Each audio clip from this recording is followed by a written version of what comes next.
If you've been scrolling through endless barber chair listings, comparing recline angles, hydraulic lifts, and price tags, and you still aren't sure which one actually makes sense, this review should clear that up.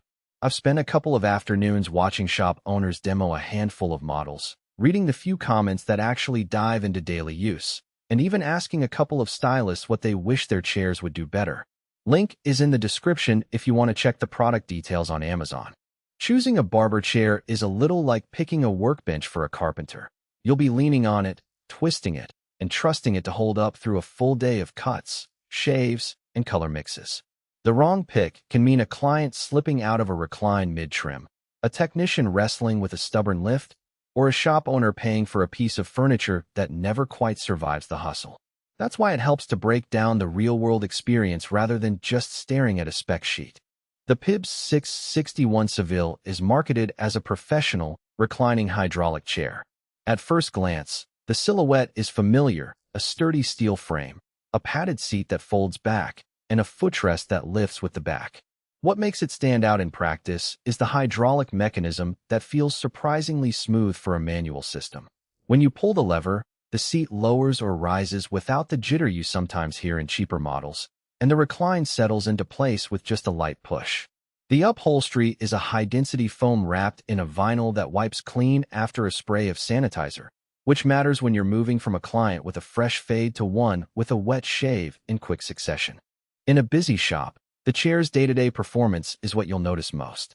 A new barber can adjust the height and recline with one hand while guiding a client's head into position, keeping both feet on the floor and the tools within easy reach.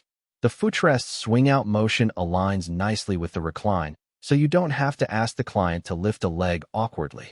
I watched a stylist on a mid-sized salon floor swap between a buzz cut and a beard trim without having to pause for the chair to settle.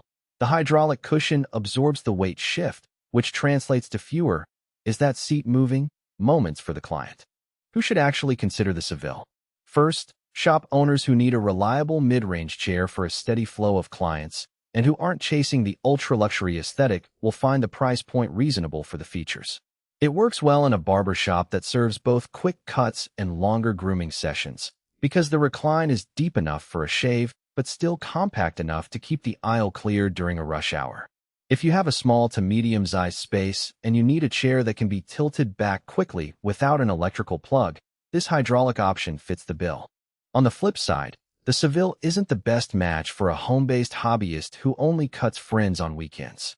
The chair's weight, a solid steel base with a hefty footplate, makes it a bit of a moving challenge if you plan to rearrange a spare room often. Likewise, boutiques that promise a 5-star spa experience with leather upholstery and electronic tilt may find the vinyl finish and manual hydraulic a step down from the ambience they're selling. If you specifically need a chair that remembers preset positions for multiple stylists, you'll have to look at models with electronic memory functions, which the Seville doesn't offer.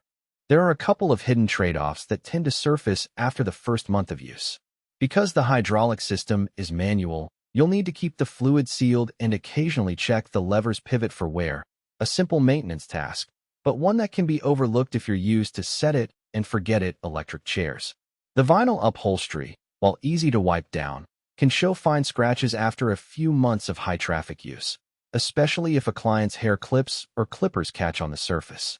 Lastly, color options are limited to the standard black finish. If you want a pop of color to match a brand theme, you'll need to source a custom cover or consider a different brand.